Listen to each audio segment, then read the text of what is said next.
पुराने किले, मौत, हादसा, अतीत और रूहों का अपना ही अलग ही एक संबंध होता है। ऐसी कोई जगह जहां मौत का साया बनकर रूहें घूमती हो, उन जगहों पर इंसान अपने डर पर काबू नहीं कर पाता और एक अजीब दुनिया के सामने जिसके बारे में उन्हें कोई अंदाजा नहीं होता, अपने घुटने टेक देते हैं। दुनिया भर में ऐसे पुराने किले मौजूद हैं जिनका अपना एक अलग ही काल अतीत मौजूद है और वहां आज भी रूहों का वास है। दुनिया में ऐसी जगहों के बारे में लोग जानते हैं, लेकिन बहुत कम ही लोग ही जानते हैं जो इनसे रूबरू होने की हिम्मत जुटा पाते हैं। जैसे हम दुनिया में अपने होने या न होने की बात पर विश्वास करते हैं, वैसे ही हमारे दिमाग के एक कोने में इन रूहों की दुनिया के होने का भी आभास होता रहता है। ये एक सोचने वाली बात है कि कई लोग दुनिया के सामने इन्हें मानने से इनकार कर देते हैं, लेकिन अपने तर्कों से आप सिर्फ अपने दिल को तसल्ली दे सकते हैं, दुनिया की हकीकत को नहीं। कुछ ऐसे ही किले के बारे में आज मैं आपको बताने वाला हूँ, जो कि अपने सीने में एक शानदार बनावट के साथ साथ एक बेहतरीन अतीत भी छुपाए हुए हैं। अभी तक आपने इस चैनल को सब्सक्राइब नहीं किया तो जल्दी से जाकर चैनल को सब्सक्राइब कर लें और बेल नोटिफिकेशन को ऑन कर लें, क्योंकि जब भी ऐसी वीडियो आए सबसे पहले आपके पास पहुंचे। आज आपको अपने ही एक देश यानी कि भारत के एक ऐसे डरावने किले के बारे में बताने जा रहा हूं, जहां सूरज डूबते ही रूह का कब्जा हो जाता है और शुरू हो जाता है मौत का तांडव। राजस्थान के दिल जयपुर में स्थित इस किले को भानगढ़ के किले के नाम से भी जाना जाता है। इस किले का नाम आपने कई बार सुना होगा, तो चलिए जानते हैं कि इस किले में ऐसी क्या खास बात है जो इसको इतना डरावना बनाती है। भानगढ़ का किला 17वीं सदी में बनवाया गया था। इस किले का निर्माण मानसिंह के छोटे भाई राजा माधो सिंह ने करवाया था। राजा माधो सिंह उस समय अकबर की सेना में जनरल के पद पर तैनात था। उस समय भानगढ़ की जनसंख्या करीब 10,000 हुआ करती थी। भानगढ़ अलवर जिले में स्थित एक शानदार किला है, जो कि बहुत ही विशाल आकार में तैयार किया गया है। चारों तरफ से पहाड़ों से घिरा इस किले में बेहतरीन शिल्प कलाओं का प्रयोग किया गया है।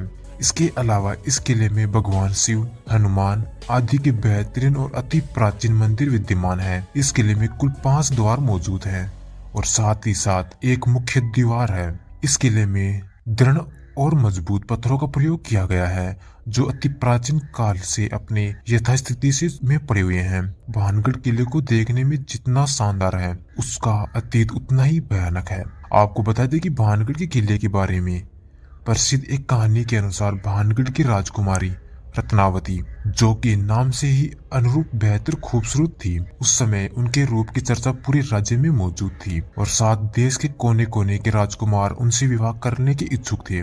उस समय उनकी उम्र महज 18 वर्ष थी और उनका यौवन उनके रूप में और निखार ला चुका था। उस समय कई राज्यों से उनके लिए विवाह के प्रस्ताव आ रहे थे। उसी दौरान वो एक बार किले से अपनी सखियों के साथ बाजार में निकली थी। राजकुमारी रत्नावती एक इत्र की दुकान पर पहुंची और वो इत्र को हाथों में लेकर उस खुशबू ले रही थी। उसी समय उस दुकान से कुछ ही दूर एक सिंधिया नाम व्यक्ति खड़ा होकर उसे बहुत ही गौर से देख रहा था। सिंधिया उसी राज्य में रहता था और जो काले जादू का महारथी था। ऐसा बताया जाता है कि वो राजकुमारी के रूप का दीवाना था और उनसे प्रेम करता था। वो किसी भी तरह राजकुमारी को हासिल करना चाहता था, इसलिए उसने उस दुकान के पास आकर एक इत्र की बोतल, जिसे रानी पसंद करती थी, उससे उस बोतल पर काला जादू कर दिया, जो राजकुमारी के वशीकरण के लिए किया गया था। क्या हुआ राजकुमारी रत्नावती के साथ? राजकुमारी रत्नावती ने उस इत्र से के बोतल को उठाया, लेकिन उसे वही पास के एक पत्थर पर पटक दिया।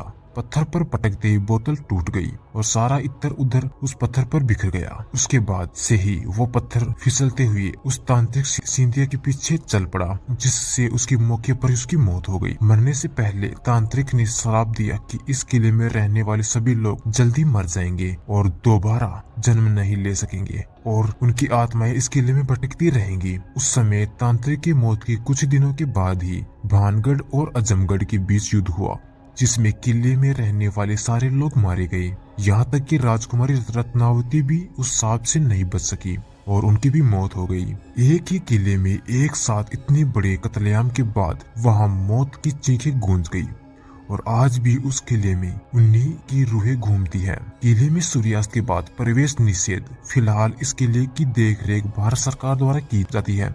किले के चारों तरफ आर्कियोलॉजिकल सर्वे ऑफ इंडिया की टीम मौजूद रहती है। देखा जाए सूर्यास्त के बाद इस इलाके किसी भी व्यक्ति के रुकने के लिए मनाही है। इस किले में जो भी सूर्यास्त के बाद गया वो कभी वापस लौट के नहीं आया। कई बार लोगों को रूहों से परेशान किया और कुछ लोगों को अपनी जान से हाथ धोना पड़ा। इस ऐतिहासिक किले की यात्रा करने की आप सोच रहे होंगे, लेकिन आपको बता दें कि इस किले में रात के समय रुकना खतरनाक साबित हो सकता है। किले में है रूहों का कब्जा।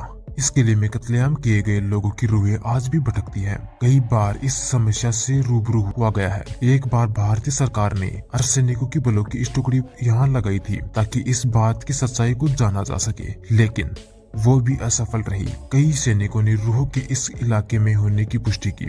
इस किले में आज भी जब आप अकेले होंगे तो तलवार की टनकार और लोगों की चीख को महसूस कर सकते हैं। इसके अलावा इस किले के भीतर कमरों में महिलाओं के रोने या फिर चूड़ियों की खनकने की आवाज सुनाई देती है। किले के पिछले हिस्से में जहां एक छोटा सा दरवाजा है, उस दरवाजे के पास बहुत ही अंधेरा रहता है। कई बार वहां किसी के बात करने या विशेष प्रकार की गंध को महसूस किया गया है। वही किले में शाम के वक्त बहुत ही सन्नाटा रहता है और अचानक ही किसी की चीखने की भयानक आवाज सुनाई देती है। तो इस वीडियो में बस इतना ही। अगर वीडियो अच्छा लगे तो वीडियो को लाइक जरूर